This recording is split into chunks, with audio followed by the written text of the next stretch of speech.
Hey everybody, welcome to Enliven Wellness. My name is Tessa and I am really happy to be here to share with you a surprising connection I have made between people suffering with CIRS and narcissists. But first, if you have not subscribed to my channel, make sure you do so. Hit that subscribe button down below and make sure you hit the bell button so that you're notified whenever I go live or when a new video is released, which I do often. I love making these videos for you guys. Also, please like, comment, subscribe, share, have an awesome dialogue about this with me. And if you're ever looking for consulting to get your health to the next level, email me at tgirly7@gmail.com, say I'm ready. Also check out my website. It's listed in the description box down below. Love this community. Let's keep it growing. Now, I've been coming to the realization that I have been very affected by narcissists in my life, and I didn't really think that this was happening until very recently, because the odd thing about narcissists is that they brainwash you to believe that you are the narcissist. So, all right, I work with a lot of clients, and I found a theme between every single one, and I kid you not. We all tend to be very empathic, like very, very, very empathic people. And what I mean by being an empath is that you tend to feel things really intensely. Whether that can be like energy from other people, like for example, like you can probably be that you're probably the person that like when somebody walks into a room, you can kind of like feel their vibe, if you know what I mean. You're like, ooh, like they may not be okay. Like we can really intuitively feel how other people are feeling. We also tend to be very sensitive. Like I like to almost liken it to like a little chihuahua, where it's like, oh my gosh, like I always have, you know, like maybe you're very sensitive to sounds and sights and smells and tastes, and like all the different senses just seem to be very heightened in you. But you can also really read people's energy, and it can feel very overwhelming. Okay, so that's kind of an empath.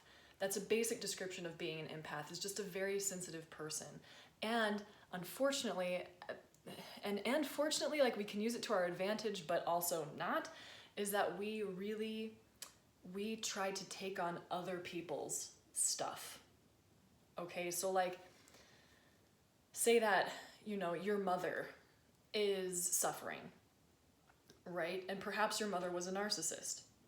And you were like, you're the one that like will take on that from your mom, like your mom's emotions and her feelings. And like, we tend to take on other people's stuff, if that makes sense.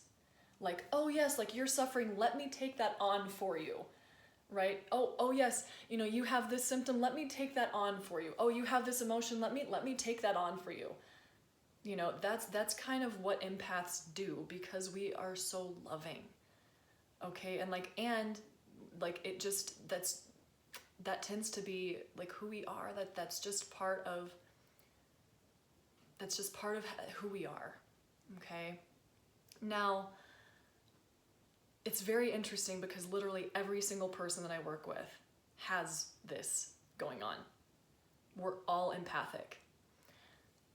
And then what makes me really sad is that there's always a story of a narcissist or several narcissists in your life that have affected you and that potentially could have exacerbated and could still be exacerbating your symptoms. Allow me to explain. Now, this isn't rooted in any kind of like scientific journal. It's just my personal experience and something that I've been theorizing about for a little while.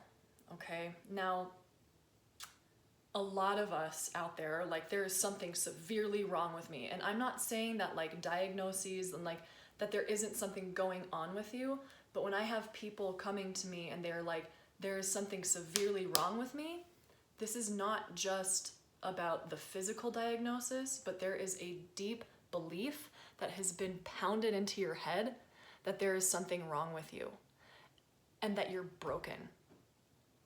And that comes from narcissists around you, amongst other things. But narcissists also will make you feel like everything is wrong with you and nothing is wrong with them. Okay, and so then as the empath and as you were growing up, okay, if you had those narcissists in your life, and I'm not saying these people are evil, they are suffering too. They are suffering also, very much so. This is just their defense mechanism. Okay, so I'm not saying they're evil, I'm just saying that they are suffering, but then they take their suffering out on you. And because they think there is nothing wrong with them, and you're the empath and you're like, let me take that on, then you feel like everything is wrong with you. Everything is wrong with you. And then you start to feel like there is something severely wrong with you because you've been taking on these beliefs from the narcissists around you. Now, I hope that makes sense. And I'm wondering if this resonates with you guys. So if it does, please leave a comment down below. Really, because I'm trying to put the pieces together here like I always do. And, you know, and on the physiological level, this can exacerbate your symptoms, and allow me to tell you how.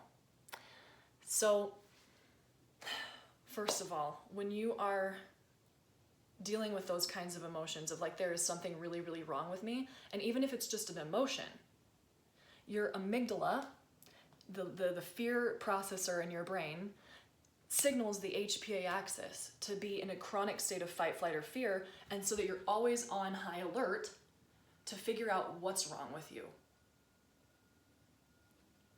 Okay, to figure out what's wrong with you. So you're in this constant state of fight, flight, or freeze because you feel like there's something severely wrong with you and you don't quite know what it is. And then you start to feel really unsafe. And that feeling of unsafe throws your nervous system into a tailspin. Okay, because you're like on high alert.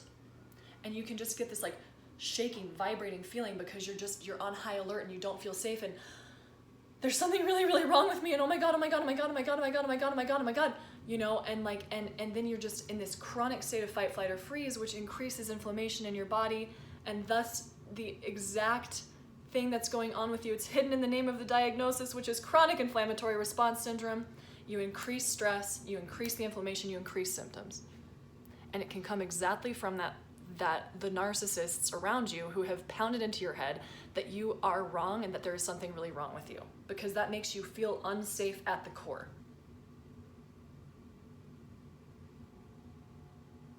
Pretty fascinating connection.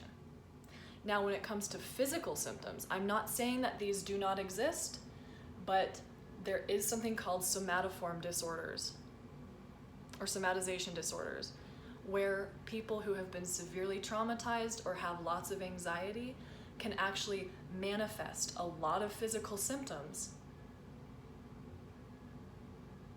that may not even have an underlying cause other than the anxiety. That I totally used to do that. I mean, this is like the hypochondriac and I'm not saying that these are bad things, you guys. Like, this is your body responding to the belief.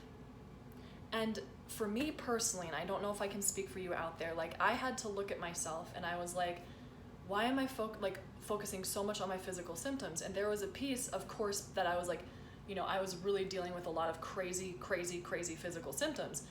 But on the psychological level and the emotional level, it was also easier for me to pay attention to my physical symptoms and take care of those rather than addressing the underlying emotional and psychological trauma. So it was easier for me to say, okay, I'm gonna take care of this symptom and this symptom, this symptom, instead of looking at the underlying belief that there was something really, really wrong with me that was exacerbating, if not causing, my symptoms. So please know, I'm not saying that physical symptoms aren't very, very real and that they can't be caused by something physical like Lyme or mold. That's not what I'm saying. I'm just saying that the underlying belief system that there is something very wrong with you my cat just fell off the counter, could either be contributing or one of the sources of your symptoms. So it's definitely a contributor. It could be one of the sources. Because if you look up The Biology of Belief by Bruce Lipton, check it out, it's amazing. Now, because your beliefs will shape exactly, hi baby, your beliefs will actually cause physical symptoms in your body. Your cells hear everything you're saying to yourself, and they will respond accordingly. And when you have the belief that there's something very, very wrong with you, your cells are floating and they're like going through a soup in your body, like, because your cells, they float through the blood, right? And they're in this soup of stress chemicals, and chemicals that are the hormones of stress. They're like in this little river of the hormones of stress, and then therefore they dysfunction, because those hormones of stress cause inflammation, which causes cellular dysfunction, and then you have more symptoms, and then you feel more crappy.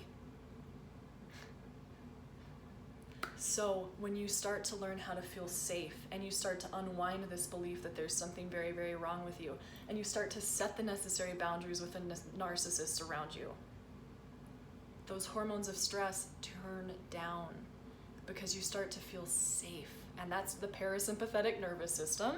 So we're kind of nerding out a little bit, plus bringing in the emotional side. The parasympathetic nervous system tells you that you're safe, that you can rest, you can digest, you can relax, and then you repair. Right? So when you're in this state of chronic sympathetic overdrive, and you've got this belief that's been pounded into your head by narcissists that you're not okay, and that there's something very, very wrong with you, and that you're unsafe, of course you're going to have more symptoms, and of course you're going to feel like more crap, because you've got the hormones of stress running through your body, which are catabolic, which means they break you down.